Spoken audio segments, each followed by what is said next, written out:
are like love. It's like love, you know. It's difficult to know why you do one form instead of another. Why one idea instead of the other. But what, you know, I was, a couple of years ago, I was in Spain, in San Sebastian, in what they call the Basque country. And there was conflict happening at that moment. There were kidnappings, shootings, you know, because the Basque country wanted to be independent from Spain. And one night we were having dinner, and, you know, it was a group of intellectuals, they were discussing the state of Spain. And one of the guys said, you know, I've been to South Africa during the Truth Commission. And what Spain needs is a Nelson Mandela to unify the country. And I thought this is fascinating, that somehow from his perspective, Nelson Mandela can resolve the problems in Spain. And I thought that perhaps is true, but also I think it's a little bit of a myth. There is a perception that South Africa is a miracle country, but there were no miracles. I remember when he came out of prison, I was there covering the story, and the great anxiety of a lot of people was that he simply couldn't possibly live up to this enormous, legendary myth that had been built up about him.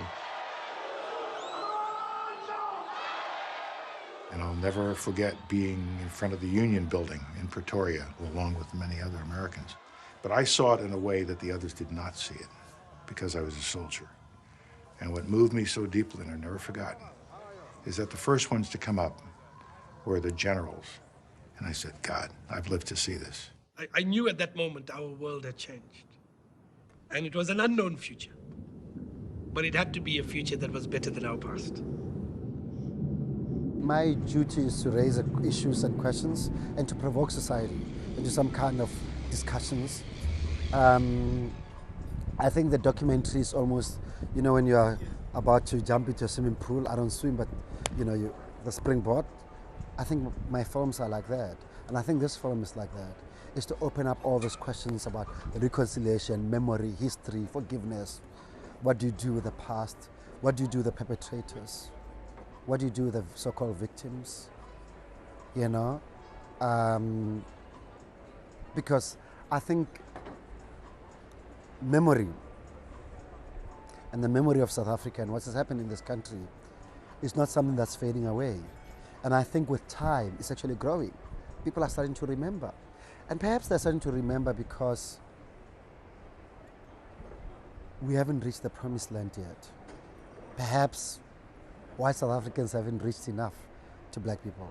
Perhaps the economic inequalities are so huge that people remember that moment when the deal were made and they go like, perhaps we didn't get the best possible deal. You know, so these questions about reconciliation and forgiveness and freedom. What is freedom? You know, what is freedom without, can you have freedom without being empowered economically? Can you have freedom without justice?